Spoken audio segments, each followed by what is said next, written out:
नमस्कार, बहुत बहुत स्वागत है आप सब लोगों का एस्ट्रो तक चैनल में। मैं हूं प्रीतिका मजूमदार और आज मैं बात करूंगी शनि का शादी विवाह पर क्या असर पड़ सकता है। वैवाहिक जीवन में शनि का असर क्या हो सकता है और शादीशुदा जिंदगी को टूटने में सबसे बड़ी भूमिका जो होती है शनि निभाती है। अगर शनि का संबंध विवाह भाव या इसके ग्रह से हो तो विवाह भंग होता ही है, और साथ ही शनि अगर विवाह भंग करने का कारण हो तो इसके पीछे घर के लोग भी जिम्मेदार माने जाते हैं। जब संबंध टूटता है तो उसे सुधारने में बहुत ही समय लग जाते हैं। अगर शनि की वजह से वैवाहिक जीवन किसी के वैवाहिक जीवन में, मैरिड लाइफ में अगर प्रॉब्लम आ रही है तो आपको चाहिए शिव जी को रोज पानी अर्पित करना। रोज नहा धोने के बाद, शुद्ध होने के बाद, कपड़े शुद्ध पहन के, मतलब साफ सुथरा धुले हुए कपड़े पहनने के बाद शिव जी के ऊपर पानी अर्पित करना आपको डेली चाहिए। साथ ही हर शनिवार को लोहे की बर्तन में भरकर सरसों की तेल का दान आपको करना चाहिए। इससे जो होते हैं काफ़ी आराम हो जाते हैं।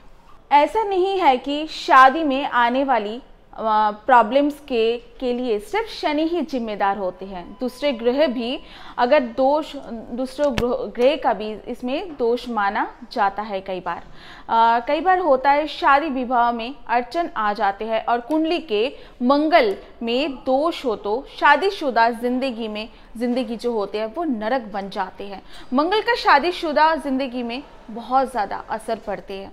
वैवाहिक जो जीवन में, मैरिड लाइफ में रिश्ता टूटने की नौबत तक आ जाते हैं अगर किसी जातक की कुंडली में मंगल ग्रह खराब है, कमज़ोर है तो। मामला ऐसे हो जाते हैं जैसे हिंसा, मार पिटाई और यहाँ तक कि कोर्ट कचहरी तक मामला पहुँच जाते हैं। मंगल जब वैवाहिक जीवन में प्रॉब्लम देता है तो मामला मारपीट तक तो पहुँचता ही है। साथ में वैवाहिक संबंध विवाह के बाद कुछ ही बहुत ही जल्द संबंध जो होते हैं वो भंग हो जाता है। मामला कोर्ट कचहरी तक पहुँच जाते हैं और बहुत ही भयानक हालत हो जाते हैं। दोनों तरफ, जो वाइफ है उनकी तरफ से भी और हस्बैंड की साइड से भी, दोनों तरफ बहुत ही ज़्यादा कष्टदायक माना जाता है अगर किसी का मंगल अगर खराब है तो। अगर मंगल की वजह से प्रॉब्लम आ रहे हैं तो मंगलवार को उपवास रखना चाहिए और मंगलवार को निर्धनों को मीठी चीज़ों का दान करना चाहिए।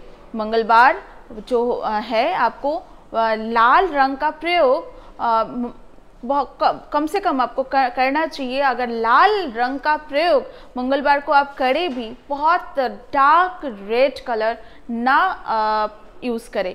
उसमें भी लाल रंग में भी बहुत हल्के रंग की, जैसे लाइट रेड होते हैं, इस तरह से आप कलर पहन सकते हैं। साथ ही अगर आपकी कुंडली में बृहस्पति की दशा अगर कमजोर हो तो संभव है कि आपकी शादी में अड़चने आए, और अगर शादी हो भी गई तो कमज़ोर बृहस्पति उसके बाद भी जिंदगी में मुश्किलें पैदा कर सकती है। लेकिन अगर बृहस्पति मजबूत हो तो खुशियाँ मतलब आपकी शादीशुदा जिंदगी में बहुत ही ज़्यादा खुशियों की सौगात देते हैं। और साथ ही कुंडली में अगर बृहस्पति अच्छा हो तो विवाह की बाधा को समाप्त करता है। अगर सप्तम भाव के स्वामी जो है उसमें अगर बृहस्पति है तो उसमें भी सप्तम भाव के स्वामी बृहस्पति होने पर भी इसके दृष्टि हो तो, बृहस्पति की दृष्टि भी अगर हो तो विवाह में बाधा जो होते हैं वो समाप्त करता है। लगन में बैठा हुआ बृहस्पति सर्वाधिक शक्तिशाली होता है। ऐसा बृहस्पति समस्त बाधाओं का नाश कर देते हैं। अगर बृहस्पति सप्तम भाव में हो तो कभी कभी व्यक्ति अविवाहित रह जाते हैं। कई बार ऐसा होता है, बहुत सारे जातक होता है जिनके सप्तम भाव में अगर बृहस्पति रहता है तो कई बार उनका शादी नहीं होता है या फिर वो खुद ही शादी करना नहीं चाहते हैं। अगर बृहस्पति अनुकूल हो तो पीली चीज़ों का दान कभी आपको नहीं करना चाहिए। अगर बृहस्पति खराब हो तो केले का दान आपको बहुत अच्छा रहता है। अगर अब बृहस्पति आपका खराब रहता है तो आप केले की अगर दान करेंगे तो ये सर्वोत्तम रहता है। चलिए, ये तो आपने जान लिया किस किस ग्रह के कारण शादीशुदा जिंदगी में परेशानी उत्पन्न हो सकती है और शादीशुदा जिंदगी कोर्ट कचहरी तक पहुंच जाती है। चलिए, आज तो इतना ही। फिर आप लोगों के सामने दोबारा मैं कुछ काला जादू के टोटके और पूजा पाठ साधना लेके हाजिर हो जाऊंगी। जब तक मुझे इजाज़त दीजिए और सब्सक्राइब कीजिए एस्ट्रो तक चैनल को। नमस्कार।